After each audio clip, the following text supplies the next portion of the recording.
Ողջույն սիրելի հայրենակիցներ, եթերում Նոյանտապանն է։ Եվ այժմ մենք զրուցելու ենք Հայաստանի ազատագրման համաշխարհային կազմակերպության համանախագահ պարոն Գագիկ Սարուխանյանի հետ։ Ողջույն եմ պարոն Սարուխանյան։ Շնորհակալ եմ, որ ընդունել եք հրավերը։ Ես եմ շնորհակալ հրավերին։ Իրանում պատերազմը սկսելուց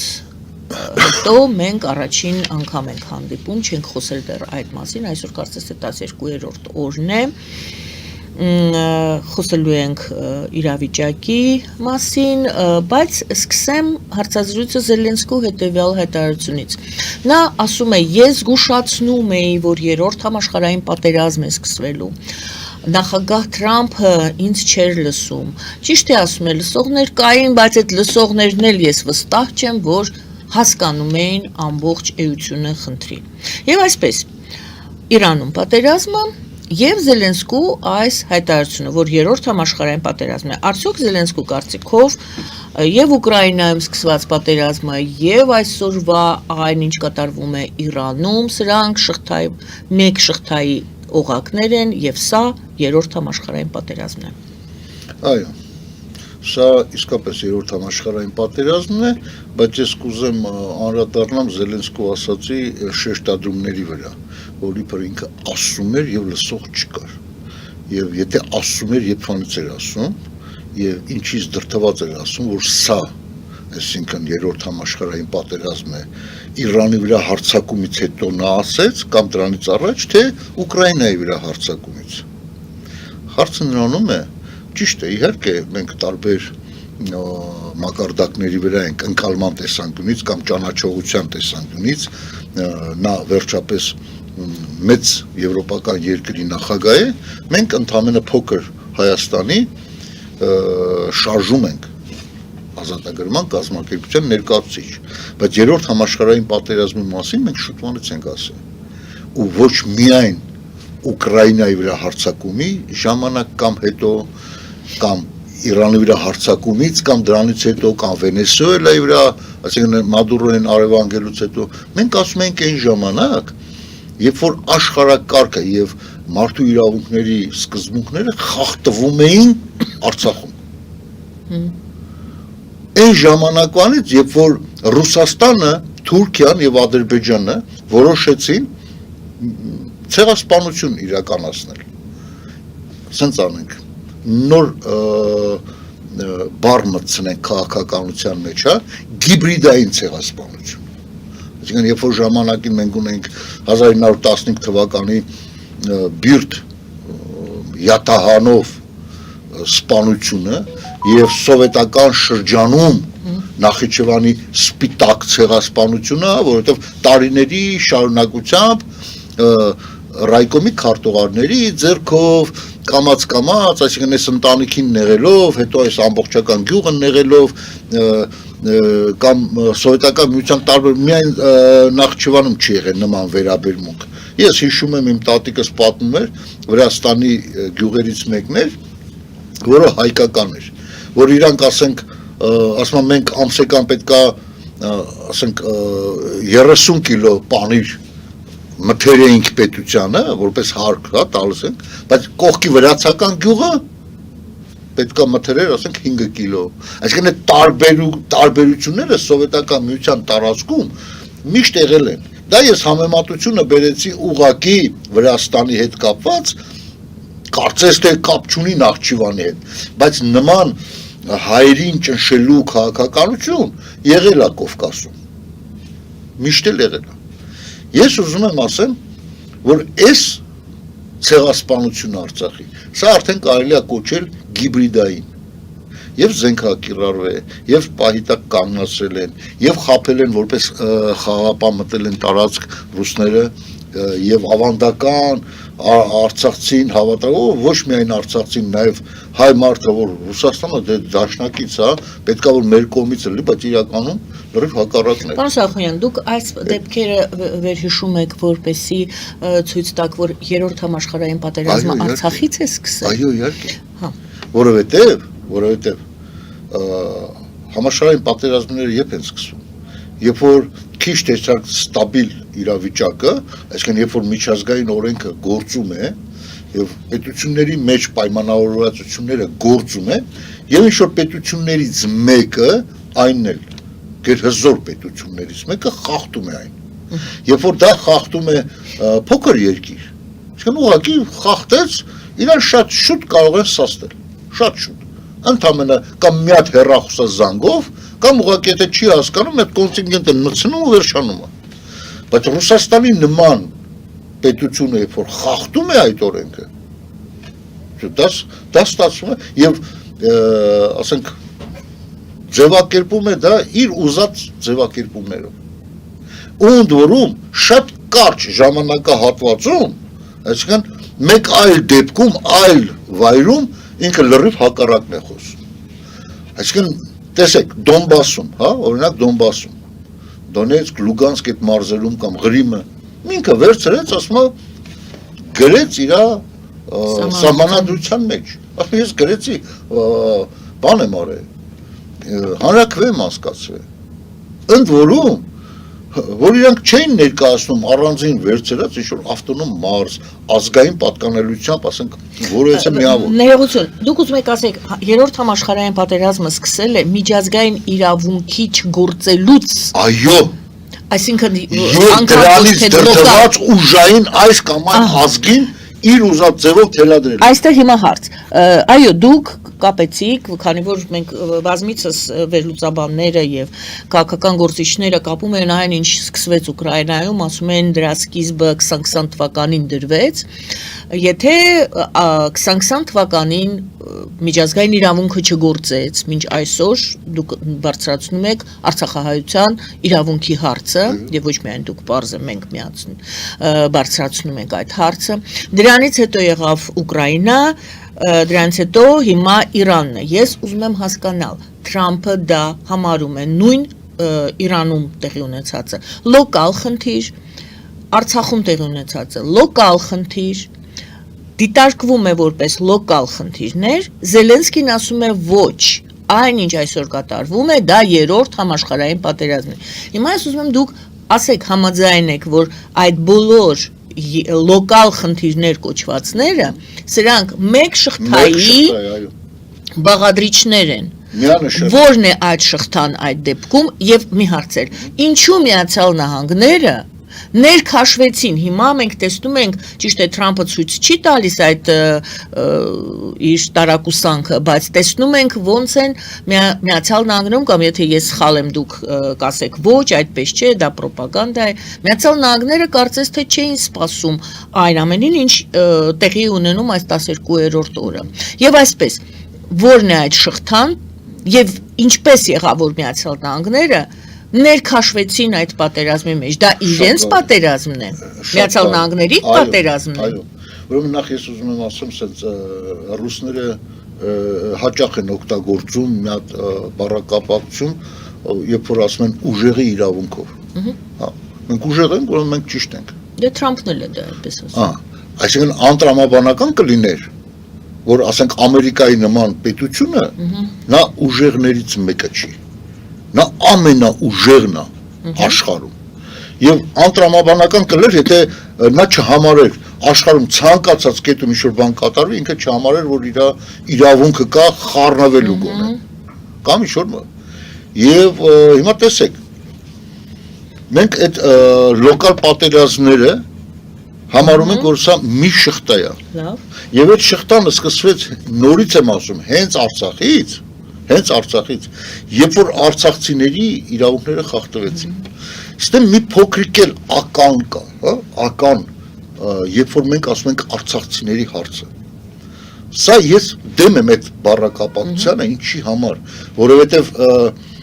քանի որ շատ շարքվե, խոսացվե Արցախի մասին բան, որպեսզի ընկալելի լինի մարդկանց համար, դրա համար եմ այս պահին օգտագործում այդ բառակապակցությունը, բայց իրականում դա հայկական հարց էր։ Արցախի հարց հասկացողությունը դա արհեստական ստեղծված հարց էր սովետական միության տարածքի ներքո KGB-ի իշխանության եւ նրա վերահսկողության ներքո ստեղծել էին Արցախի հարց, որպեսզի սովետական միության շրջանակներում Ադրբեջանին եւ Հայաստանին պահեն սանձի մեջ։ Այսինքն դա հայերի հարցն է։ Դա հայկական հարց է։ Չէ որ Արցախի ոչ ինքնորոշման, ոչ առանձին վերցրած պետության հարձակման շնորհիվ հայտնվե բան, այլ սա հայկական հարցի լուծման արդյունքում է նման ձև ստացվել։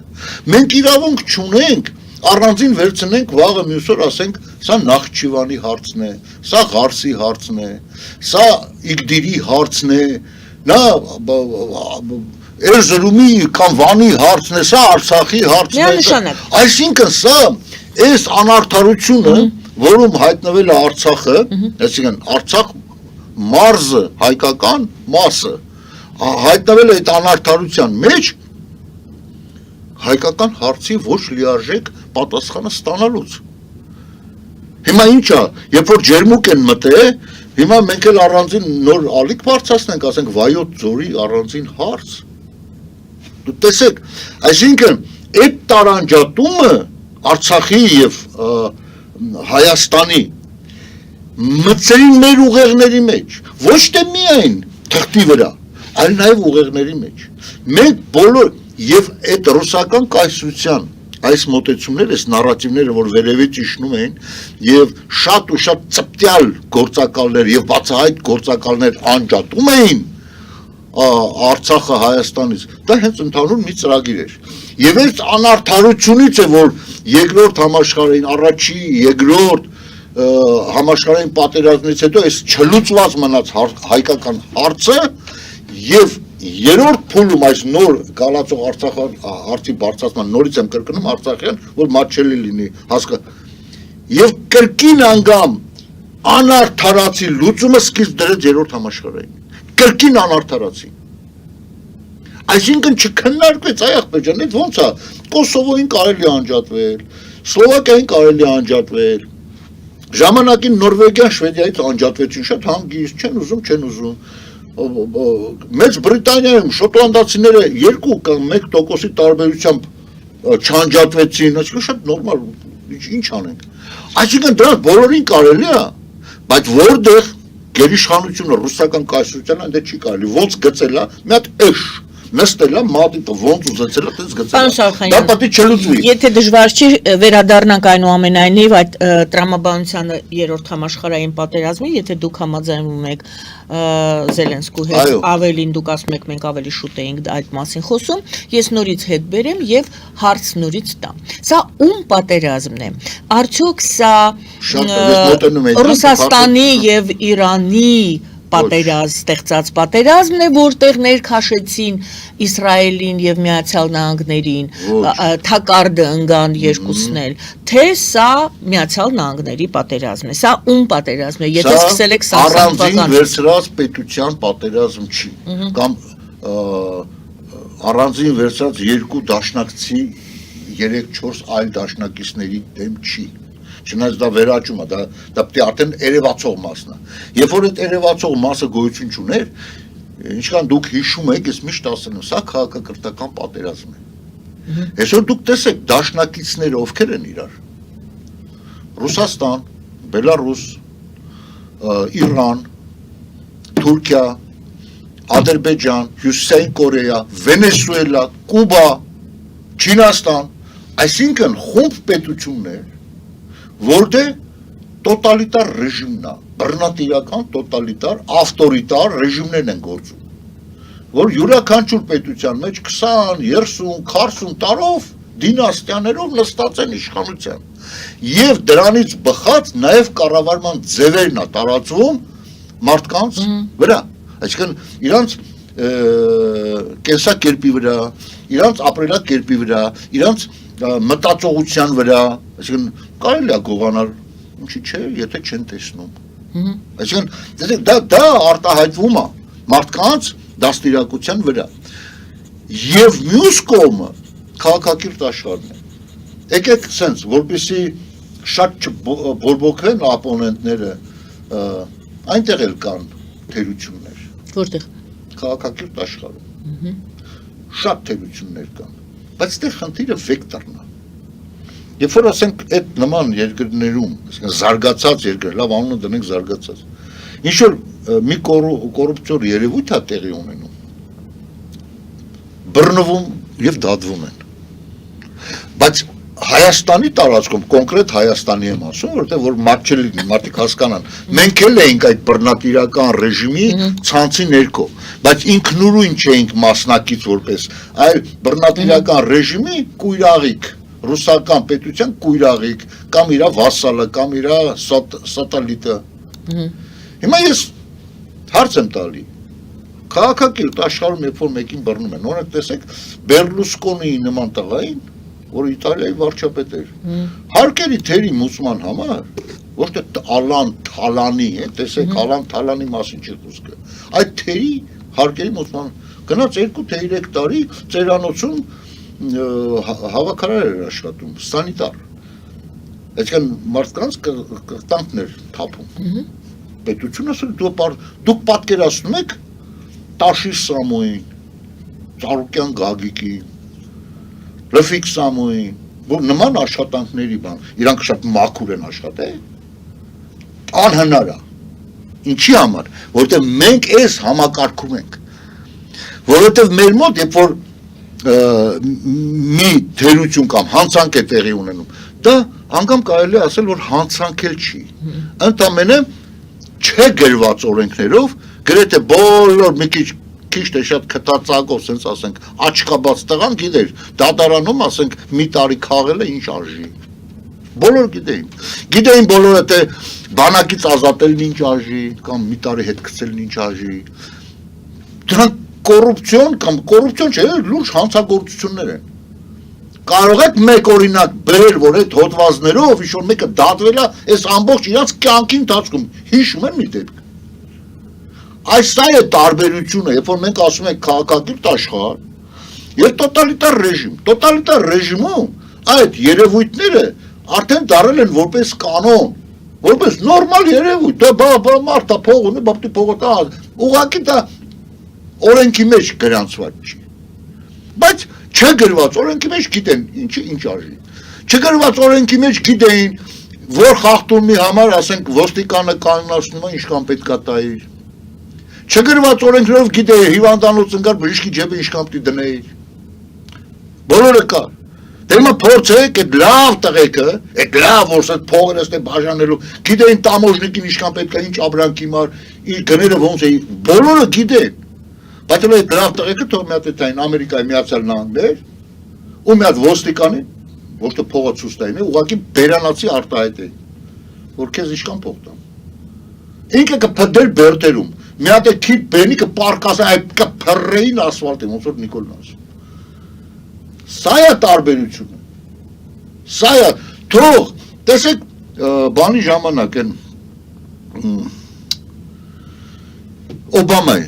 Օբամայի հորոխբորը ոստիկանները բռնել, տարել են ոստիկանություն դատել են։ Իրան վատ պայելում է։ Ձևական, կամ մեկը, որ որևէ Հայաստանի նախագահի հոպարին կամ քրոջ տղուն, աղբոր տղուն, գոնե ձևական դատել, կա նախադեպ ունեք, չունեք։ Բայց այնինչ, իրանք որ քայլում են, քայլող հանցագործություն էին իրանք, ոչ թե պարբերաբար հանցագործություն էին անում, այլ հանցագործություն կերպարը հենց այդ իրանց ազգականներն են, բոլորի։ Լավ, ուրեմն եկեք Այս սա է խնդիրը, երբ որ ես մանրամասն նկարագրեցի քաղաքակիրթ աշխարհի, եւ դրա համար այսօր պատերազմը այդ երկու աշխարհակարգի միջև է։ Այդ երկու աշխարհակարգի եւ այն մարդիկ ովքեր Բայց ներողություն եմ խնդրում փակագծերում Չինաստանում նույն այդ կոռուպցիայի համար մարդիկ շատ խիստ պատիժ են ստանում։ Մի րոպե Ուրեմն այդ կոռուպցիայի համար իրանք կարող են անգամ գնդակահարել։ Բայց դուք գիտեք որ շատ դեպքերում գնդակահարում են, հետո պարզվում որ ամենը դրա մասին չեն լսում։ Դա ուրիշ հարց է, դուք պարզապես այդ օրինակը բերեցիք, դա իրանց համար այդ գնդակահարությունը պատժելու ընդամենը միջոց է եւ մարդկանց սսկացնելու միջոց է։ Այդքան բան օրենքը գործում է փաստորեն այնտեղ հիմա ինչի համար է գործում օրենքը դա ձևերով կարող է այնտեղ չկա մարդկանց ազատություն։ Լավ, վերադառնանք ձեր տրամաբանությանը։ Ես դա ասեցի փակագծերում։ Ես նորից եմ ասում, եթե Ամերիկայում դրա համար չեն գնդակահարում, այսինքն չկա մի դեպք, որ ասեն կոռուպցիայի համար գնդակահարեն մարդուն։ Ինչա կոռուպցիան Չինաստանում ավելի քիչ է, քան բանում։ Չէ, դուք ասում եք պատիժ չկա, ազատ քայլում են, ազատ պատիժը ուրիշ նպատակների համար է։ Հիմա այդ նույն պատիժը, որ վեգանս Իրանում էլ կա։ Ինչի՞ չկա, ձեռներ են կտրում, չադրեն սխալ կապելու մար քարերով սպանում են կնանիքին։ Կամ ամուսնու հարաբերությունները վատ է, այդում բողոքումը տանում սպանում են։ Պարոն Շախոյան, վերադառնանք ձեր տրամաբանությանը, եւ այսպես դուք ասում եք քաղաքակրթական է այս պատերազմը։ Այո։ Շարունակեք։ Պատերազմը քաղաքակրթական է եւ Հայաստանը խնդիր ունի ու շուտվանից մենք սա զանգում ենք բոլոր զանգերով sense ողանջում են ուղղակի կողմ նորոշվեք ընտրեք ձեզ կողմ եթե դուք ասում եք չէ մենք ստրուկ ենք ու ստրուկել պետք է մնանք բարձ ասեք այ գոնե այս վերջերս բանը ասեց Վիտալի Բալասանյանը որ ասում պետք է դե միութենական բանի մեջ մտնենք չէ կողմ նորոշվեք պետականորեն չոտքի կողմ նորոշվեք չէ բոլոր իշխանությունները կապիկություն են արել հենց պրյամոմ սմիսլի ծառից ծառ թռնել մի ծառի ճյուղը բռնած է մի ոտով է մի ծառի ճյուղին է եւ մոռացել եք Սերժ Սարգսյանի կամ Ռոբերտ Քոչարյանի օրոք հիմա Նիկոլը բալանսավորված անունները փոխում են բալանս կամ եւը չէ անուններն են փոխ բայց էությունը նույնն է կոմպլեմենտար այսինքն չեմ հասկանում դուք Վարդան Օսկանյանն էր ասում կոմպլեմենտար է մեր քաղաքական դե ես ինչ եմ ուզում ասել ոնց կարելի է կոմպլեմենտար անել կամ բալանսավորված անել եւ որ դու ընտրություն ունես գիտես ինչ կա պետք է այդպես կին ընտրես մեկը բարոյական կերպար է այն մեկն էլ դուրս ընկած փողոցայինի մեկն է չէ կոմպլեմենտար ձևով հələ որոշում ինչ կոմպլեմենտար է դու որոշես բարոյականությունը որն է ավելի շատ լավ իր սխալներով հանդեպ այսինքն արտաքին քաղաքականությունը բարոյական սկզբունքների հիմքի վրա դնել քո ազգի համար հետագա զարգացման համար մարդը պարզ Վիտալի Բալասյանն ասում է մենք պետքա քաղաքականության մեջ բարոյականություն կա իհարկե բարոյականությունը լսեք ես մի բան գիտեմ որ անբարոյականությունը սկսվում է ցանկացած ոլորտում ու միայն քաղաքականության մասին չի խոսքը Եթե մարդը ինքը անբարոյական է, ինչին կպավ այդ ոլորտը դառնում անբարոյական։ Ուղղակի քաղաքականության մեջ անբարոյականությունը շատ շուտ երևում է։ Այսինքն պարզ է, քանի որ հրապարակային գործունեությունն է։ Եկեք sense, ոստիկանությունը շատ բարոյական է։ Ոստիկանությունը բարոյական է։ Փիլիսոփայական բաների մեջ։ Փիլիսոփայական չէ, ոստիկանությունը ոտից գլուխ անբարոյականություն է։ Ումից իշքան փող վեգալեն, ումից ոնց վեգալան դեպքեր գիտենք։ Այս Սարգսյանի աղբորտը են, Սաշիկի տղեն, քանի հատ միլիցիայացեց է։ Որ է դա միլիցեքի բարոյականությունը, որ ասեն կներեք պարոն նախագահը քինչեք, բայց արդեն սաղ չափերն անցնում է։ Արել են մի բան չէ։ Դա է բարոյական ոստիկանությունը։ Անբարոյականությունը սկսվում է այնտեղ, եթե այդ գործով զբաղվում է անբարոյական մարդը։ Վերցնենք առևտուրը։ Մարդը եթե բարոյական ինքը հաստատ շատ ճիշտ կկշռի գումարներ հետ կտա բայց անբարոյական մարդը կվեգալի կշերքի քարը կտաշի ջիլը կդնի մսի տեղ ոսկորը շատ կգցի դա անբարոյականություն եթե այդ մարդը զբաղվեր ոստիկանը լավ նույն բանը դեր անելու եւ նույն բանը քաղաքականության մեջ Հիմա դուք ուզում եք էլի նորից հետ գանք այնուամենայնիվ մեր թեմային դուք ուզում եք ասեք բարոյականության եթե ասում եք քաղաքակրթականն է այս պատերազմը եւ բերում եք այդ բարոյական եւ ոչ բարոյականի ուրեմն տարբերությունները դուք ուզում եք ասեք հանուն բարոյականության է այս պատերազմը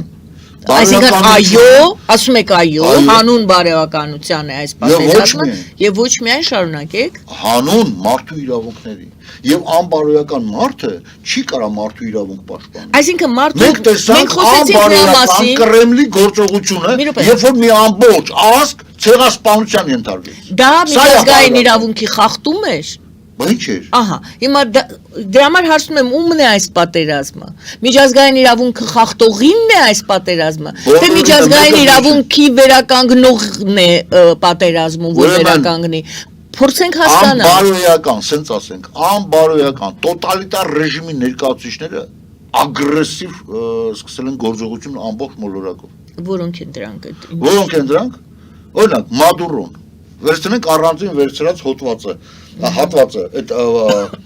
բռնատիրական ռեժիմների առանձին վերցրած մի Մադուրոն Հա լավ եմ անում Ես պետք է թույն եմ Ամերիկան տարեկան այսքան տոննա նարկոտիկ պետք է ուղարկեմ իմ աշխատողների միջոցով էլ համոզեմ, խափեմ, այս անեմ, այն անեմ, պիրամիդա ունեն, էլի։ Պետք է այս մարդկանց այրան մեջ է ես լցեմ բան, նարկոտիկ։ Գերոին, կոկային իրան պետք է լցեմ։ Եթե հիշում եք, Ամերիկայի նախագահն ասեց, որ այս մարդը թշնամություն անում է, պատերազմը հայտարարել։ Իրա բերած նարկոտիկի միջոցով տարին միայն 300,000 ամերիկացիա զոհվում։ Մենք չենք ասում 300,000-ը օգտագործում են։ Շատ են օգտագործում, բայց դրանցից 300,000-ը զոհվում են, նա սպանում է իմ, նա պատերազմը հայտարարել։ Այսինքն կամ նա ի վիճակի չի կանգնացնել իրանց նարկոկորտելները, կամ ինքն է անում։ Փաստորեն հետախուզությունը ցույց տվեց, որ ինքը եւ իր կինը այս ամբողջ նարկոկոնտերների, այս ասենք կարտելների հեղինակն են ու վերահսկողը։ Իրանի դեպքում ինչ աշխատեց, ինչ Եվ տեսեք, ես համեմատություն անեմ Մեքսիկայի համար։ Այս վերջերս մենք տեսանք, որ Մեքսիկան պայքարում է դրանց դեմ, անգամ այդ կարտելները դուրս էին եկել զենքով իշխանության դեմ, չէ, այսինքն եթե ես համոզված եմ Մադուրոն նմանատիպ գործողություններ աներ, ու գիտեք ինչ կա, մենք դեմ ենք դրա դեմ, ուզում ենք պայքարենք, բայց գիտեք ինչ կա, չենք ուժերը անհավասար են, հարց կհնչեր, ինչով օգնենք ձեզ, հա, այսինքն չարիքի, անբարոյական, տոտալիտար ռեժիմների ներկայացուցիչ էր, որ ինքն էլ այդ մարդն է։ Եվ նույն ձև հիմա փոխադրվում ենք Իրանին։ Ամեն մեկը, ասում են, каждый с ума сходит по-своему, չէ՞։ Ամեն մեկ ինքն իր ձևով է գժվում։ Հիմա այս մարդու մեջ էլ ուղղակի Իսրայել անունը չի գրված, բայց իր սահմանադրության մեջ արտացված է, որ ասենք շղթան գնում ես, տենում ես, արտացված է, որ Իսրայել պետություն չպետք է գործություն ունենա։ Այդ մարդը երեք տերորիստական կազմակերպություն է ֆինանսավորում։ Կատ մինիմում 3, ես 3-ի անունը տալիս եմ այն դեպքում, երբ որ կոնկրետ Իսրայելի դեմ են։ Խոսիտները, Հարավում, հա, Խեզբոլան եւ Խամասը։ Երեքները պարբերաբար ռմբակոծում են Իսրայելը։ Հիմա ինչ է ստացվում, այսինքն որպեսզի խաղաղությունը լի եւ Ամերիկան ու Իսրայելը չհարցակվեն Իրանի վրա ու չասեն այդ ինչի խեղճ ու կրակ Իրանի վրա հարձակվեցիր։ Այսինքն ինչ է պետք անել։ Ընդամենը ինքնա ոչինչ անել։ Ասել լավ, դե որ այս մարդը գրել է իր սահմանադրության մեջ, որ ես չպետք է գոյություն, դե որ գրել է արդեն։ Այդտեղ կործանվեմ, հա։ Այսինքն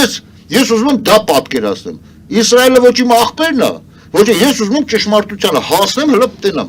Այս մարդները Իրանն էլ այդ ձևի է գժված։ Իր տոտալիտար ռեժիմի մարդկանց իրավունքների խախտումով, բանով։ Հիմա մենք ում կողմն ենք ուզում ելնենք։ Հիմա Ալիևն էլ է նույն բանն ասում, բայց Ալիևը շատ կոկված է։ Մարդը անունը դնում է Արևմտյան Հայաստան,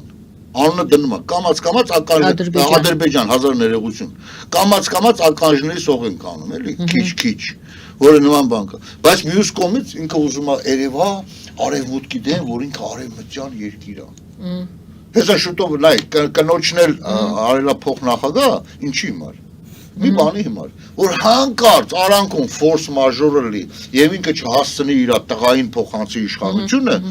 սահմանադրությամբ, այսինքն իրան դեպք պատահելուց հետո իր կինն է, իսկ իր կինը հաստատ իր տղային չի թողի անտեր, նորից կբերի իշխանություն։ Տեսեք, դրանից վառ օրինակ, որ Կիմ Չեն Իր, չգիտես, Հյուսեյն Կոչ, դրանք էդ են, էությունն է ստեղ խնդիրը, նույնը Թուրքիան, այնտեղ ամբողջությամբ մարդկանց իրավունքները խախտված է, դու ինչ իրավունք ունես, քո երկրում ապրող մեկ այլ ազգի մարդու կոչես թուրք, բռնատիրություն, բոլորով ապրում են Թուրքիայի տարածքում Թուրքիան, դա ինչ է, այսինքն եթե մենք այդպես բան հայտարարեինք, հայերս, ով ստե ապրում է հայ է ոչն, այսինքն ռուս ազգ ուկրաինացի կան, ապրում են, էլի, մեջ, չեն ասես ինչ ես ասում, հայ ես, հայ չես, դատել սան, ոչ թե գնա քո հայրենիքը, դատել, որ այնտեղ հոտված կա, ոնց Թուրքիա, դու հասկանում ես լինել, դու հայ եք, ոչմ Դուք հասկանում եք սրանք ինչ ռեժիմներ են։ Ու նույնը արել է Ադրբեջանը։ Պրոստը Ադրբեջանի համար շատ հեշտ էր դա անելը, ի տարբերություն Թուրքիայի, որովհետև Թուրքիան Ամերիկայի Միացյալ Նահանգների դաշնակիցներ եւ արևմտյան բարգ ու վարկրել ինչ որտեղ չգրված, ասենք ասենք պարտադրված էր Թուրքիային ինչ որ թույլ պահել, հա, այդ ճնշումը, այդքան չճնշել։ Բայց Ադրբեջանը նա ապրել է սովետական միության ռեժիմի օրոք ու շատ հեշտ էր դա։ Թալիշներին, լեզգիններին, քրդերին, то շատ նաեւ հայերին Ուդինը գրել ադրբեջանցի գնաց։ Հələ մեկը թող հələ փորձելու բան։ Այստեղ ազգության եւ ես նկարագրում եմ տարբեր ռուս ազգության եւ ռուսաստանցի։ Օրինակ այդ խնդիրը չկա օրինակ Վենեսուելայում, այդ խնդիրը չկա Կորեայում, որ այդ ազգության շեշտադրումը դնեն։ Ես ուզում եմ ասեմ, այդ տոտալիտար ռեժիմները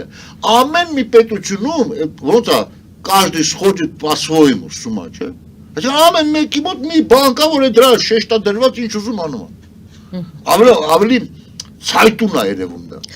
Նույնը Ռուսաստանը, ասած սաղը, հիմա տեսեք, իրանք անգամ հարգալից վերաբերմունք չունեն այլ ազգերի նկատմամբ։ Պարոն Շահուխանյան, որպեսզի այս հատվածը, որտեղ գովաց պետք է հայտարարեմ, այս հատվածը ավարտենք, իմ հարցն էր, սա ում պատերազմն է,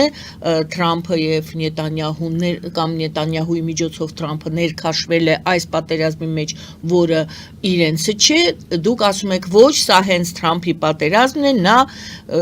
պատժիչ օպերացիա է անում կամ չգիտեմ ինչ է հաստատում, եկեք այդ ձևակերպումը, սա ինչ է,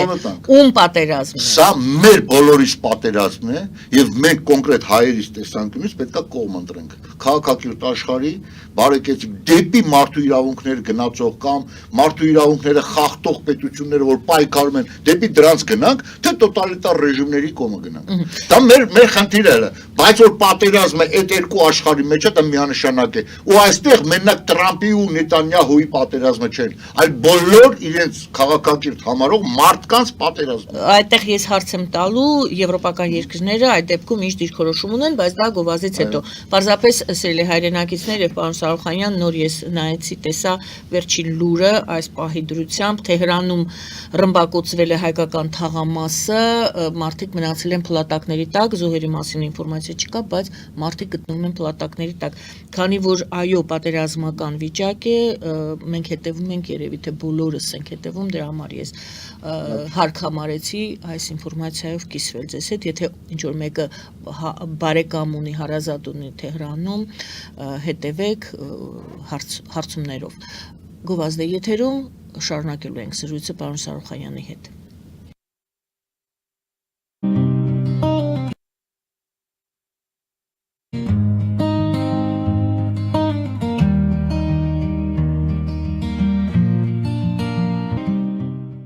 Ֆելիչե ժամանակակից ատամնաբուժական կլինիկա Այստեղ հարմարավետությունն ու խնամքն առաջնային են Այստեղ կիրառվում են ատամնաբուժական ամենաժամանակակից տեխնոլոգիաներ, ճշգրիտ ախտորոշում, արդյունավետ բուժում, նուրբ փորձառություն եւ անհատական մոտեցում։ Սկսած սովորական մանրուքներից մինչև առաջադեմ ընթացակարգեր, այստեղ դուք գտնվում եք բարձր որակավորում ունեցող եւ փորձառու ատամնաբուժական մասնագետների ձեռքերում։ Մեր բարեկամական եւ հյուրընկալ անձնակազմն այստեղ է յուրաքանչյուր այցը հաճելի դարձնելու համար։ Ֆելիչե Ձեր առողջ եւ ամենաերջանիկ շպիտը սկսվում է այստեղից։ Եկեք եւ բացահայտեք նորարարության փորձագիտության եւ կարեկցանքի կատարյալ համադրությունը։ Երևանի եւ Զովունի սահմանին գտնվող ալպիական թաղամասում սկսվել է 2, 3 եւ 4 սենյականոց բնակարանների նախնական ամրագրում։ Առաջարկում ենք նաեւ թաունհաուսներ արդեն պատրաստ եւ կառուցվող։ Բնակարանների արժեքները սկսվում են 50,000 ԱՄՆ դոլարից մինչև 140,000 ԱՄՆ դոլար, իսկ թաունհաուսներինը 160,000 ԱՄՆ դոլարից 170,000 ԱՄՆ դոլար։ Մանրամասների համար այցելեք մեր պաշտոնական կայք alpiakan.am կամ զանգահարեք +374 44 201 066։ Ամրագրում կարող եք կատարել մինչև ապրիլի 30-ը։ Ալպիական թաղամաս, ձեր նոր տունը հայրենիքում։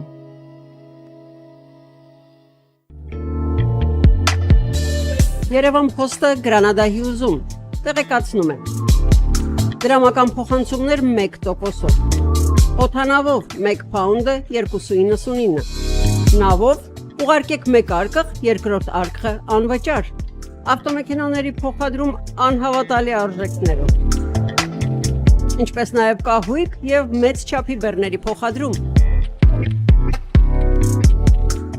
Jackpot հագուստի խանութը երկրորդ մասնաճյուղն է բացել Գլենդելի սրտում, որտեղ կարող եք ձեռք բերել եվրոպական եւ ամերիկյան ընտիր հագուստեղեն, կոշկեղեն, աքսեսուարներ, պայուսակներ ամենահարմար արժեքներով։ Նաև կարող եք ցանկացած ապրանք պատվիրել եւ ձեռք բերել կարճ ժամանակում։ Jackpot-ի Գլենդելի հասցեն է 1135 North Pacific Avenue, հեռախոս 818 813 2252։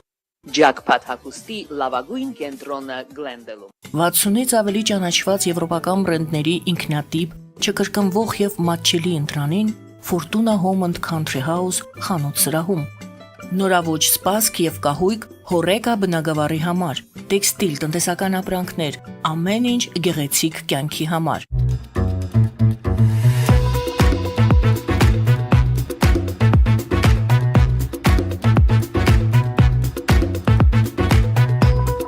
Արարատ ռեստորան, ընտանեկան եւ ընկերական ժամանցի լավագույն հասցե, սիրված արտիստներ, հյուրընկալ մթնոլորտ, հարուստ ճաշացան, անմահական խորտիկներ, Արարատ ռեստորան, հասցեն անփոփոխ, սիրով սպասում ենք ձեզ։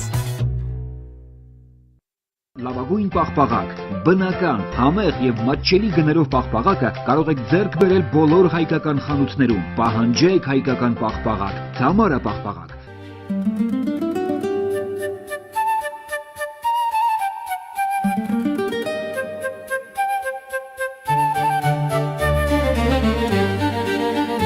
Նոյան տապան տպարան, Նոյան տապան հրատարակչություն, շարվածքից մինչև տպագրում, զանգահարեք, գրեք, այցելեք, միասին պատրաստենք ձեր գիրքը, ամսագիրը կամ թերթը, որտեղ նշվելու է, տպագրված է Նոյան տապանում։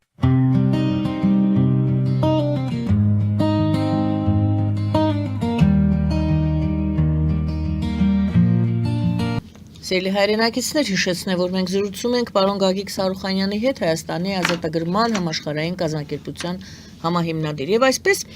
պարոն Սարուխանյան, դուք ասում եք, սա քաղաքակրթական պատերազմ է, լոկալ պատերազմ չէ, համաձայն եք, մենք առաջին հատվածում մեջ բերեցինք Զելենսկու վերջի հայտարարությունը, որ նա ասեց, երրորդ համաշխարհային պատերազմն է սա, եւ դուք ասեք, սա քաղաքակիրթ աշխարհի պատերազմն է, ոչ քաղաքակիրթ աշխարհի բռնատիրական ռեժիմների դեմ։ Ահա, եւ այստեղ ես հարց բարձրացրեցի, սա Միացյալ Նահանգների պատերազմն է, թե ոչ, եւ եվրոպական երկրները ինչպես են դիրքավորվել, դրսևորում իրենց այս պատերազմի Շատ բարի։ Հարտադրումը շատ տեղին է։ Ինչի համար, որ իսկապես մարդիկ ուզում են իմանան, թե Եվրոպայի դիրքորոշումը ոնց է, եվրոպական երկրների։ Բայց դե իրականում, այսինքն ով տեղյակ է process-ներից եւ հետեւում է, տեսնում է, որ Եվրոպան այդքան էլ հեռու մնացած չի այս process-ներից։ Ընդամենը ես մի փոքր ոչ այնքան լավ երանգներով եմ ուզում բնորոշեմ այսօրվա Եվրոպան, ինչի համար։ Որտեղ են կան չէ, ասենց ասացված կա, ասում է յուղից արդեն չգիտի ինչ անի, որ յուղը շատ է մի տեղին է գցում։ Իսկ եվրոպացիքն աստիճանի են հաբրգել, իրանց Հաբրգել։ Այո, տոլերանտության, որ բոլորը իրանց պարտքեն, որովհետև սա աշխարհը, որտուց ինչ փախստական կա, սաղ ընդային գալի։ Այսինքն ինքը արդեն հաբրգել է։ Արա դե հալա մեր կոպեկ տվեք թող սա էլ յոլայիտ, հետո նորից նավերով են գալի, լոդկեքով են եթում Միգրանտների թեման է։ Հա, գալիս են, դա ոչինչ տվեք, իրենք բարի են, որտեղ հարուստ են։ Եվ հարուստ են, բայց դրա հետ միասին նաև բարի են։ Այսինքն կարող է լինի հարուստ եւ շատ դաժան։ Օրինակ մենք տեսնում ենք Պուտինին։ Ամենահարուստ մարդն է երևի մոլորակի, բայց էլի քիչ է։ Դա սպանեք, խեղդեք արա, ոնց է դե հանքեր կարա, ոնց է իմը չլինի։ Դուք մարդը եւ պետությունը ինչու եք անում մարդը։ Շատ, որովհետեւ նայած ով է վերարտադրվում իշխանությունը, այդ պետության այդ տարածքում տոտալիտար ռեժիմում, օրինակ ասենք եթե Հիտլերը հաղթեր, հաջորդ իր գալացու իրանից բետար գազանային այդ կամերաները ավելի շատ դի կառուցել, որովհետեւ այդ հողի վրա է ինքը եկել, այսինքն այդ արժե համակարգով է ինքը եկել, նույնն էլ բոլշևիկները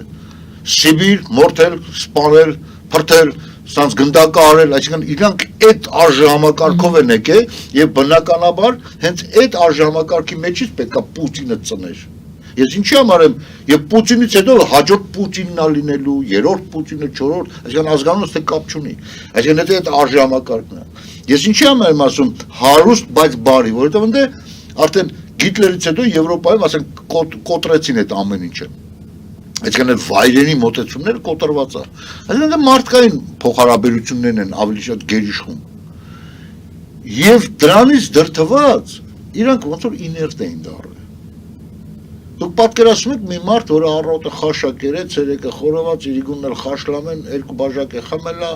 աշկերը փակվում է, քոնը տանում է, գալի ասում են Այ Սակո, այ Պողոս կամ ես իմ այ գորմամիշ, հել, արա, հել, ընդ հայատում իրար են մորտում, այ ինչ այլ, հելը քներ աշկերն է տրորում, իսկ չի ուզում Այդ Եվրոպան եք դուք նկարագրում։ Այո, ինքը հաբրգաջ, յուղոտած, պարկած զիվանին, կերած, խմած, Եվրոպան հել, արա պատերազմը, արա դրա թարգեկը լավ է, ով է կռվում, բա Ուկրաինան, ընդ ուկրաինացի, արա դե լավ ինչ ուզում է, բասած ինքը յուղոտած։ Եվրոպան Ուկրաինայի հետ չի, Ուկրաինայի։ Բայց այդ եմ ասում, իրա մոտ այս իներցիայի, այդ իրա յուղոտությունից, այդ իներցիայի տակ ասենք ընկած, այդ դանդաղորդությունը, չուզենա համակերպի, որ երրորդ համաշխարհայինը սկսվել է, դա լավ երևի տոտալ մի ինչ-որ բնույթի պատերազմ է, տեղանքային։ Լոկալ, այ։ Դե հիմա տեսեք Այդ Եվրոպայի կերպարը դա է,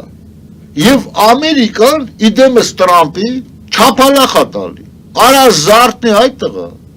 լավ գոնե հլը չես կարող մի անգամից բան անես, 5% հա են բանը հնա իրանց նատոյի անդամակցության բան, գոնե մի քիչ գումարը շատացում, նոնք էլ մի քանիսը կան, արա դա լավ ես ինչ է, ինքը չի հլը Եվրոպան հետ է, այսինքն իրա ուղեղով Հիմա սկսել են հասկանալ, որ արա այս երրորդ համաշխարհայինն է։ Իսկ հետո քեզ ասեմ, որ Պուտինը Ուկրաինայից հետո չպետք է ասի, գիտեք ինչ կա։ Ֆինլանդիան ռուսական կայսրության կազմում եղել է ժամանակին, եւ որտեղ ռուսի սապոգը եղել է երբևիցե, դա Ռուսաստանն է։ Եվ ինչի պետք է, ասենք Լեհաստանը նորից չլի ռուսական կայսրության մեջ, կամ Չեխիան, ուսես գնա։ Հիմա որ այդ կանը կերավ բրծավ ընդ տակն ինչ է մնում։ Մեկ Ֆրանսիա, մեկ Բելգիա Գերմանիան իրանց եղել է, որտեղ ռուսի սապոգն դա եղել է։ Ձեր ասելիքը որն է, որտեղ է այս պատերազմում Եվրոպան ինքնակազմակերպվելու է, վերջո, որը մենք պրոցես արդեն տեսնում ենք ինքնակազմակերպումը, շատ լավ էլ զինում է Ուկրաինային եւ դոզաները քիչ շատացնելով հասնելու է մակարդակի, որ վերջապես ինքն էլ արդեն սկսի զորակոչերը, իրանց յուրաքանչյուր, օրինակ ում է պետք Շվեյցարիայի այդ բանակը, որ շատ հզոր կազմակերպվածության, ասենք, բան ունի, կառուցվածք, որ մեկ օրում ինքը կարող ասենք մոտ 2 միլիոն բանակ ձևավորի, բայց դա սա թղթի վրա է դա։ Պարոն Սալխանյան, այս օրերին Փաշինյանը Փարիզում է բոլորս գիտենք եւ Մակրոնի հետ է հանդիպել, նրանք ելի նորից քննարկել են եւ հայ-ֆրանսիական հարաբերությունները եւ Հայաստան-Եվրոմիություն փոխհարաբերությունները, եվրոպական երկրներ։ Դուք էլ հիմա ասում եք, որ Հայաստանը պետք է կողմնորոշվի այս պատերազմում, որ կողմի հետ է։ Եվ այսպես որ կողմի հետ է պետք է լինի ըստ ձեզ Հայաստանը։ Հայաստանը պետք է լինի Եվրոմիության անդամ եւ Ամերիկայի Միացյալ Նահանգների դաշնակից։ Այսինքն հիմա հանդես գա Իրանի դեմ, ինչ որ օպերացիաներ անցկացնի Իրանի դեմ, ուրեմն այսինքն ինչի դեմ։ Հարցնում եմ, ինչպես է դա դրսևորվում։ Ինչպես պետք է դրսևորվի։ Հիմա ո՞նց է դրսևորում Ալիևը եւ անում, այս իսկականից անում։ Համ Իրանի դաշնակցությունը մենք մուսուլմաններ ենք էսայինա, բայց արևը ցուցատալի մենք տեսա ինքին ռմբակոծում է, ինքին, որ տեսեք Իրանը բան շախետներ ուղարկեց։ Այն էլ ինչ է շախետները, զապիսները նայում ես, կարող է ասում թույլիկ էսի ինչ էր։ Նա շախետները ինչ է զորել։ Այսինքն ինչ քաղաքականություն վարեց Ալիևը, ձեզ։ Ալիևը մինչև հիմա այդ եւ-ը պահպանում է։ Ու այդ եւ-ի շնորհիվ էր, քանի կար ինքը Ռուսաստանի ամենը մոտիկ ընկերներ, որովհետեւ այդ Ռուսաստանի այդ մոտիկության արդյունքում ինքը Արցախը իրան վերցրեց, որովհետև իրան պետք էր Ռուսաստանի դաբրոն ու Հայաստանը ինչ է Հենց ստացավ պրծավ, հասկանալի։ հենց ստացավ պրծավ, արդեն ինքը արևմտյան։ Հայաստանը ինչպես է այժմ իրեն դրսևորում եւ ինչ է կարծում, ինչ պետք է դուք ինչ խորհուրդ կտայիք, ասենք թե արտաքին գործերի նախարարություն։ Արագացնել Եվրոմիության անդամակցության խնդիրը, եթե ոչ լիարժեք անդամաբակ գոնե ասոցիացումը, որ գոնե քաղաքացիները կարողանան ազատ գնան գան, հա, իրենց արժանագրերով, Ամերիկայի հետ շատ արագ սերտաճման ցանկացած այլ փաստաթղթեր, բացի Տրամփի, այսինքն այդ ճանապարհից այլ լծակներ, ինչքան արագ այդքան լավ, որ ասենք Ամերիկան արդեն նաև ոչ թե միայն ռազմավարական դաշնակից, այլ նաև իր բիզնեսի տեսանկյունից ինքը գոնե հստակ գիտես ու կպաշտպանի։ Շատ արագ պետքա դա արվի։ Մենք ժամանակին սա ասել ենք, Հայաստանի իշխանության այսօրվա պահվածքը ոչ մի պահվածք էլ չի։ Ուղղակի են ազատ ծովի մեջ, ոչ էլ բան ունի են արագաստը բացել, ասենք քամին որ իրանք փշեց, իրան տանում են։ Այսինքն ինքը ինքնուրույն թիակ չունի, որ գոնե ես էլ մի քիչ օգնեմ դեպի այս կողմը, ինքը ոչ բան չունի։ Ով Պուտինը կանչում ասում այդտեղը, հենց շուտ արեստել են։ Հրմատես ստորագրի 911-ը։ Այդ զինադադարի երակոմ բան։ Հրմատ շուտ արեստել ստորագրում է։ Հետո Տրամփը կանչում ասում ես հմած ստորագրի ընդել է ստորագրում։ Հիմա մեկ ուրիշը կանչի ասես թե ստորագրի։ Ինքը ասում մենակ ես մնամ, որտեղ ինքը շատ լավ ընկալել է, որ Պուտինը օգտագործելուց հետո գլուխն ուտում է կամ գցում է բերտերը կամ ես ինչ անում։ Ինքը շատ լավ է ընկալել է։ Դրա համար ինքը չգիտի ինչ ա, ինքը իր գոնե իր կաշին փրկելու համար գոնե տրամադրված է դեպի արևմուտք, գոնե, բայց էլ վախեր ունի, որովհետև իր ամբողջ ուղն ու ծուծով իրանք ռուսական գործակալներ են։ Այսօր Նիկոլ Փաշինյանը արևմտամետ համարվելով ոչ մի ինքնուրույն քայլ չի արել դեպի արևմուտք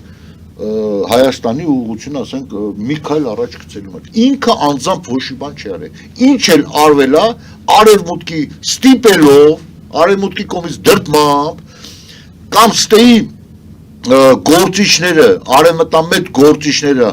իդեմս նաև մեր կազմակերպը բազմաթիվ անգամ արևմտյան իշխանությունների հետ կապեր պաշտպանելով եւ գոնե ինչ-որ նախանշել թե ինչա պետք անել, ես պարզ ասում եմ, Նիկոլ Փաշինյանին որ վզից բռնեցին ասին արիստես, որովհետև արևմուտքը սովորակ գիտեք ինչ ձև աշխատել, ասում թե հանրությունը, հասարակությունը պետք է ինքը հասունանա, ինքը ուզենա գա, որ մենք էլ տենանք, կընդունենք թե չէ։ Այ եղբայր, եթե սպասես Նիկոլ Փաշինյանը պետք է հասունանա կամ այս հասարակությունը 500 տարի կանցնի։ 500 տարի հետո Հայաստան կլինի թե չէ, չգիտենք։ Հիմա Փաշինյանը թե հասարակությունը, մենք Վրաստանի օրինակ ունենք հասարակության։ Ես ես ասեմ, այդ առումով Վրաստանի հասարակությունը ավելի առաջադեմ է, ասենք դեպի արևմտամետ արժեքները, քան Հայաստանը, չնայած փաստացին, այնտեղ հստակ ռուսամետ իշխանությունը։ Այսինքն ճնշեցին արևմտամետ։ Այսինքն հասարակության գործոնը բավարար չէ։ Հա, որովհետև դու հələ հանդիսանում ես այս տարածաշրջանի, ասենք, ռուսական կույրաղիկ։ Հիմա գանք ընտրություններին քիչ ժամանակ է մնում, բայց եկանք։ Դուք ասում եք, որ ես ճիշտ եմ հասկանում, եթե ոչ, դուք ուրեմն ավելի հստակ եք ձևակերպում։ Փաշինյանը ինքը ռուսամետ քաղաքականություն է վարում,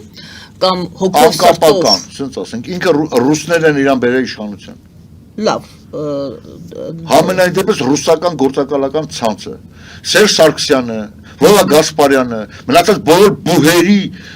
ղեկավարները, որ երեխեքին դուրը փակում էին առավոտ, ասում են գնացեք միտինգ արեք, ինչ գործ ունեք 10 եկեքի։ Եթե պարզ է, սա գիտեն։ Վոլա Գասպարյանը ոստիկաններին քաղաքացիական հակուստ էր հագցնում, ասում են գնացեք միտինգի։ Ու մենք շատ լավ գիտենք, որ բոլոր մակարդակներում Հայաստանի Հանրապետության բոլոր մակարդակներում մինչև ռուսական գործակալական ցանցի միջով անցած չլես դու պաշտոնի չէի կարող։ Լավ է դեպքում, եթե Նիկոլ Փաշինյանին վերել է Ռուսաստան, ասում եք դուք։ Այսօր ընդդիմության բավականին հիմնավոր, այսինքն այս նախընտրական շրջանում հայտ ներկայացրած, որ մասնակցելու է ընտրություններին, ուժերից որոշ ուժեր եւս ասում են, որ իրենք Ռուսաստանի հետ հարաբերությունների խորացման ուկտին են։ հասարակությունը այդ դեպքում ինչ պետք է անի, ուրեմն նշանակություն չունի ով է ղեկին լինելու, ում են ձայն տալու, Փաշինյանին ասում եք Շատ ճիշտ եք ասում, հասարակությունը պետք է ինքնակազմակերպվի, որպեսի ինչ անի, որ երրորդ ուժ ձևավորի, ռեալ երրորդ ուժ, որը հստակ ոչ նախկինների հետ տվե առել է, ոչ կոռումպացված է, ոչ ասենք հաբրգած է, ոչ էլ ասենք թալանին մասնակցած է։ Ոչ էլ էս իշխանությունների բազմաթիվ կուսակցություններ կան, որոնք հավակնում են այդ երրորդ ուժը լինելուն։ Ասենք նույն շնորհապետական կուսակցությունը, նույն ազգային ժողովրդական բևեռը, ոնց կարող է ասենք, սենց ասենք, մի կազմակերպություն, որը հավակնում է երրորդ ուժը դառնալ, հա, այդ ժողովրդական գնա այն առաջի ուժի հետ, որը նախկիններ են կոչում, ասենք ինչ-որ բաներ անի հետները, քայլեր։ Ես օրինակ այս վերջերս Արա Պապյանի ելույթը լսելով, որոնք այնպես տպավորություն էր, որ այս մարդը, ասենք, Տաշիր Սամվելի նախընտրական շտաբից է։ Որ ինչ կանել ուզում են այսօրվա իշխանությունները, Սամվել Ալեքսանդրյանին Կարապետյանին, Սամվել Կարապետյանին կապեն եւ պիտակավորեն որպես ռուսական գործիչ, ասում եմ, բայց ինքը ուղնուցուցով արմատով ինքը հայ է։ Այսինքն լղոզում է, սվաղում է։ Լևոն Տեր-Պետրոսյանն էլ կարծես թե այդ ուժին մատնանշեց։ Գործակալներ են։ Բոլորը, այսինքն հայտնվել է Հայաստանի գործակալական ցանցի 1991 թվականից անկախություն ստանալուց ի վեր ստացել ես ընդամենը անատամ արյուծով գերբ եւ 3 հատ գույն, որ սա եք դուք, բայց իրականում KGB-իստական ոճը, կառավարման, սաղ նույնն է, բոլորը նույնն է, մեր Հայաստանի Հանրապետության գեներալ ստանալու համար, գեներալ, պաշտոն, լինի ոստիկանության, լինի ԱԱԾ-ի, լինի բանակի, թե լինի հարկադիր կատարման, գործեր այդ գնում էր Լուբյանկա կամ Կրեմլ, ես չգիտեմ, ես սպասում էի, եւ եթե ընդեից գալիս էր Դաբրոն, նոր շնորհավորում եմ, պատասխանը դրական եկավ, այսինքն դու KGB-ն իր, մենք 35-ամյակն ենք նշում մեր անկախության, ինքը իր 107-ամյակը, ինքը ռուսականն է, այսինքն նույնը կատարվում է բոլոր ցանցերում, ռեկտոր նշանակվելուց, ինչ որտեղ էլի KGB-ից Դաբրոստան, այսի մերոնքակը, հա, ռուսների հետ լավ է։ Այսօրվա մասին եք։ Այսօր։ Նույնը, բա պիտի հելեն, արդեն Ռուսաստանը Պուտինը ձեռները գցել է փրփուրներից, բոլոր եղած չեղած, բոլոր իր գործակալների վառում, անգամ նրանց, ում ներմուծել էր ազգային շարժումների մեջ։ Ինչ են շանքում վառում է։ Իգինամ, դեմքերը բացվում է։ Ինչպես է։ Լուստրացիա, ոնց է ինչպես։ Ես նորից ասեմ, նույն ԱԺԲ-ից, երկու անունները չտան, բայց իրենք շատ լավ էլ գիտեն։ Եթե սրբազան շարժումից հետո լավ հասկացանք, բացատրություն են տվել, թե ինչի են գնացել սրբազան շարժման հետևից, լավ, գնացել են կամ իրանց սխալներ կամ սխալ հաշվարկի արդյունք էր։ Լավ եկան, երկու մարդ հարցազրույց են տալի, ու նայեք ինչ են ասում։ Ասում եմ, որոշ մարդկանց համար պայքարը դարել է, ասում եմ, իրանց հիմնական նպատակը, պայքարում են ընդամենը պայքարելու համար։ Բա ինչ պիտի անես։ Բա ինչ պիտի անես այդ մեկ։ Երկրորդը, վատ կլինի, որ ասում եմ, մենք հայտնվենք ազգային ժողովում, թեպետև այլ խմբակցության կազմում։ Վատ կլինի, մի քիչ բացեք, հա, բացեք, այսինքն առաջարկում էին ազգային ժողովրդավարական բևեռի մի քանի հոգի, թեկուս եւ այլ ուժի ներքո մտնեն ազգային ժողով, այդ այլ ուժը սրբազան շարժումն է։ Այսինքն տեսեք, ես սա դուք ուզում եք ասեք, ես չեմ ասում ազգային ժողովրդավարական բևեռը բոլորն էլ չէ, անշուշտ չէ, բայց այնտեղ կան մարդիկ, որ կաթիլ ենթագիտակցությունները շեղում են։ Կամ մինչև դու հələ չինքնորոշվես, թե դու քո ուզածն ինչ է։ Մենք ժամանակին ասում ենք պետքա ինքնապաշտպանական ջոկատներ ստեղծենք ըստ տարածքների, ոչ թե ըստ ջոկատների, թե ով ինչ ջոկատից է, մեկը մասիվից, մեկը իշմիածինից, ձևավորվել արդեն, այն վաղտը տենց է եղել։ ասում ենք քաղաք պաշտպանության ինստիտուտը զարգացնենք, տեղում բան, Ուկրաինայում նոր էր սկսվել այդ բան, ասում մենք պետք է ունենանք դա, մենք պետք է ունենանք ուդարի խմբեր, որը կհամախմբի, թե հների, թե նորերին կամ հների մեջից այդ բավականին մաքուր գոնե մնացածների այն մասը, այն սանդղակը, որ ասում է պետք է գծվի, ում ձեռքերը արունոտ չի, եւ նրանց էլ ներգրավել։ Չէ, իրանք հեռատես չեն, ինչ է խոսում, ինչի մասին է խոսքը։ Ամեն ինչը մերժում է։ Այդ երկու։ Երրորդը վեկալենք Գուրգեն Սիմոնյանն, ես չեմ ուզում շատ քննադատեմ, որովհետեւ ինքը նոր մարդ է քաղաքականության մեջ եւ չի հասցրել շատ սխալներ գործել։ Բայց նարատիվները, որ ես նայում եմ, սկզբի ժամանակ 2 տարի առաջ ինչ էր խոսում, ինչքան զգուշավոր, եւ ես վերջի հարցազրույցները նայում եմ, ասում եմ, երևի ինքը մեր կազմակերպության անդամ է եղել, դուրս է եկել, նույն նարատիվները խոսում է։ Հիմա ես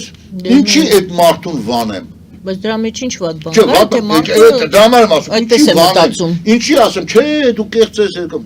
Լավ, խոսումը շատ լավ։ Վերջը մեր նպատակը այդ է եղել, որ ասենք մեր նարատիվները տարածենք մարդկանց մեջ ճիշտ, ասենք պատկերացում ունենան, եւ մենակ էի խոսում, 2 հոգով էին խոսում, 3 հոգով էին խոսում։ Ինչն է դրա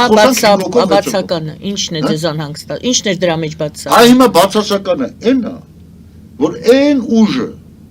որը համարում է, որ ինքն է վարչապետը լինելու, կամ իր կազմակերպության ներքո պետք է գան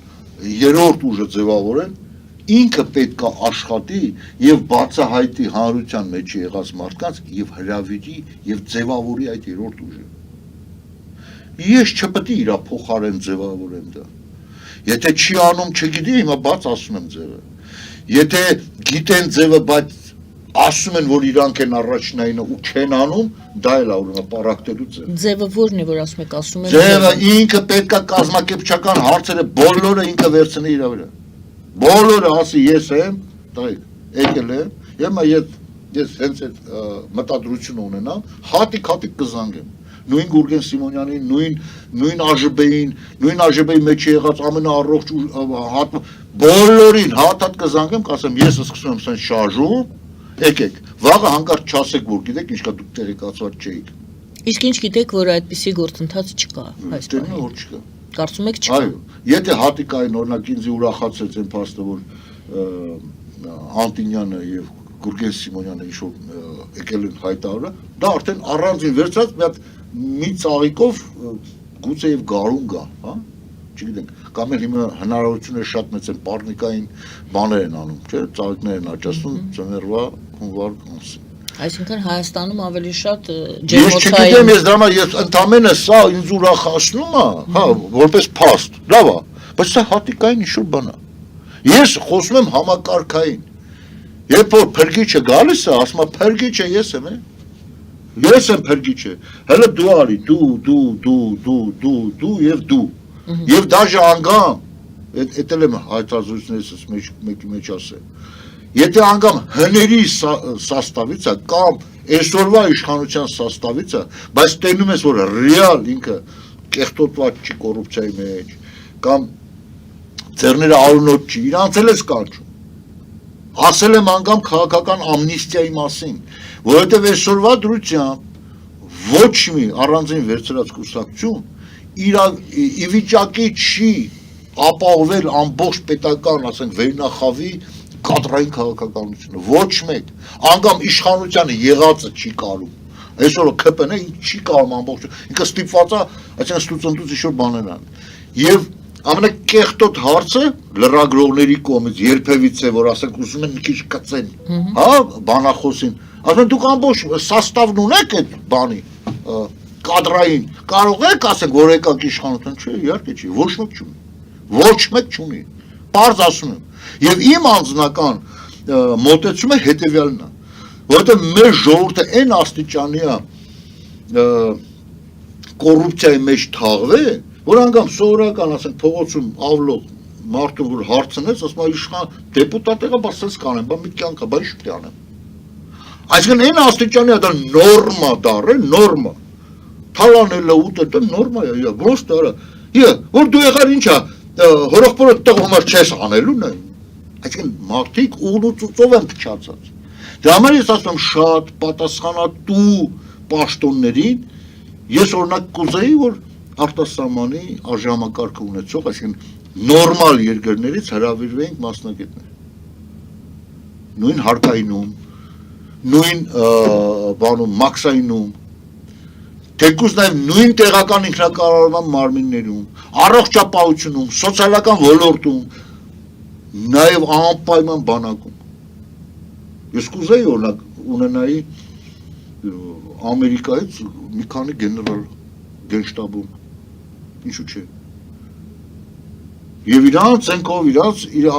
արժեհամակարգով, իրանց պատերազմների վարելու հնարավորություններով եւ փորձով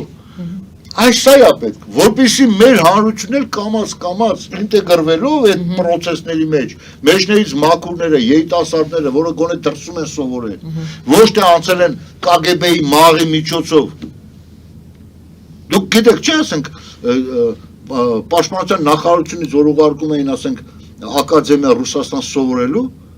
ընդ չէին նայում գրագետա գրագետ չի, ազգը սիրողը ազգը սիրող չի։ Հա խոսքի վրա սա ազգը սիրում են։ Խոսքի վրա։ Բայց իրականում իրաց պետք է հելու հնազանդ այնքան որ ասենք փողը տային անցնեին, կանյակը տային քննությունները ստանային եւ ամենակարևորը ընդ առանձին գծովետում էր Ռուսաստանի նկատմամբ քո վերաբերմունքը ախպերներ ենք մենք պարտադիր է դա։ Այսինքն այս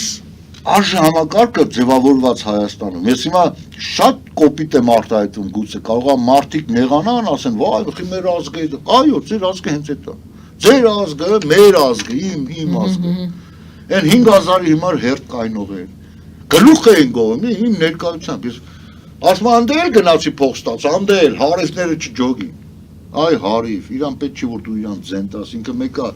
կենտրոնական ընտրական հանձնաժողովն ինչ թիվ պետք է կգրի։ Իրան պետք է քեզ նման 5000-ի հիմար մեռնողի հիմար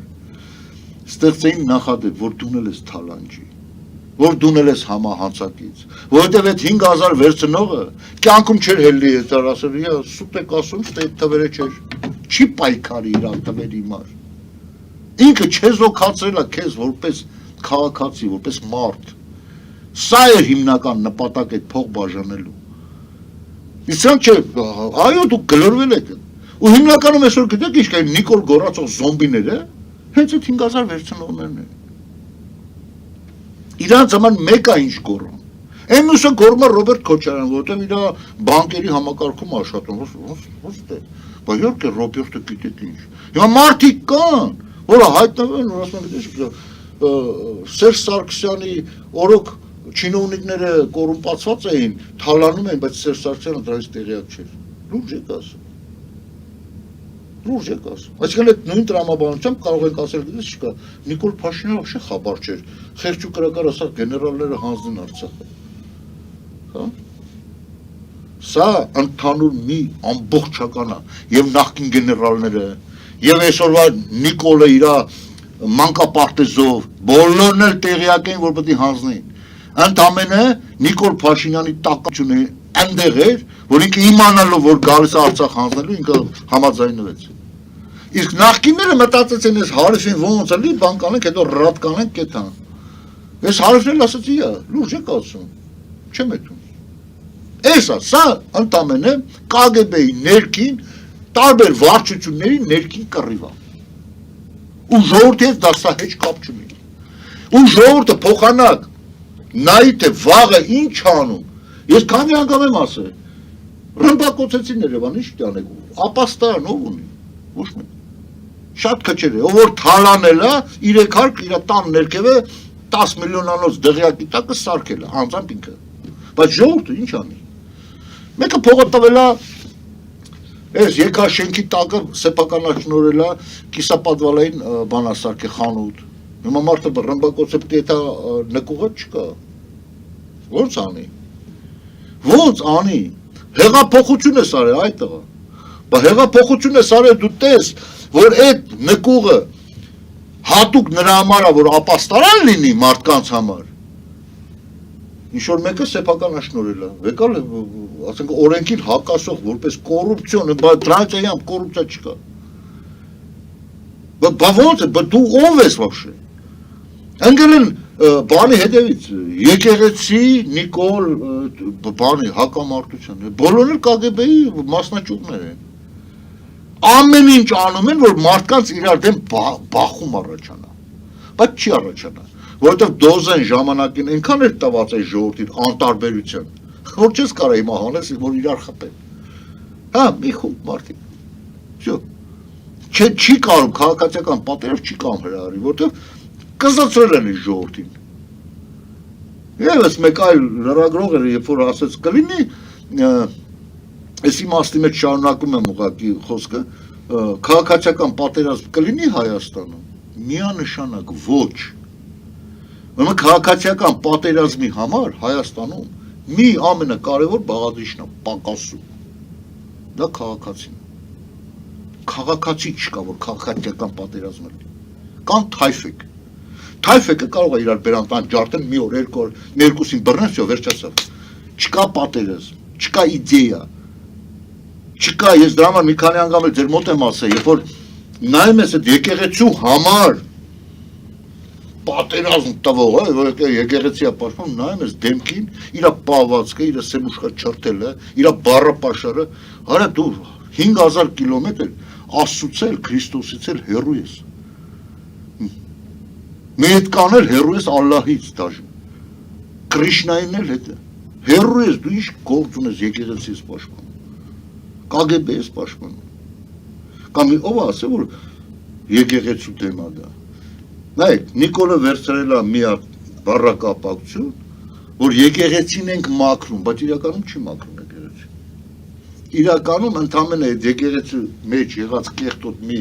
դրվագ վերցրել է, որպեսզի բախում առաջացնի։ Եթե վերցնել ընդամենը 1-2 սրբազանի, բախումը չէր լինի։ Պետք է առաջի դեմքին վեգալեր, որ այսինքն այդ բախումը լիներ։ Ու չի ստացվում։ Բախման նպատակը ապակայանացնել։ Փաշինյանին ձեռնտու է ապակայանացում։ Բայց հրանք է ստացվում։ Ինչու։ Հա։ Որ ինքը KGB-ի գործակալ է։ Չէ, իսկ նպատակը թե ասում եք վերջացնել Հայաստանը, նպատակն ինչ էր Արցախը տվին գնաց։ Մի հատ էլ այդպես կտանք այդ այլ։ Հայաստանը կտան, Շունիկը կտան։ Այս մարդիկ եկել են։ Գիտեք ինչ կա։ Այդ բանից վախեցող մարդը ինչից։ Այդ որ պիտի Հայաստանի գլխին կա նույնը ինչ որ Արցախի, որ ասենք վտանգ կա, որ ասենք ռմբակոծության խնդիր կա, ինքը քաղաքապաշտպանությամբ կզբաղվեր։ Ինքը Վենսը որ եկել էր կամ Նենսի Փելոսին որ եկել էր, կամ այն մյուս պաշտոնյան որ եկել էր զենքեր առաջարկում Հայաստան, այսպես ոտներից կախ կընկներ։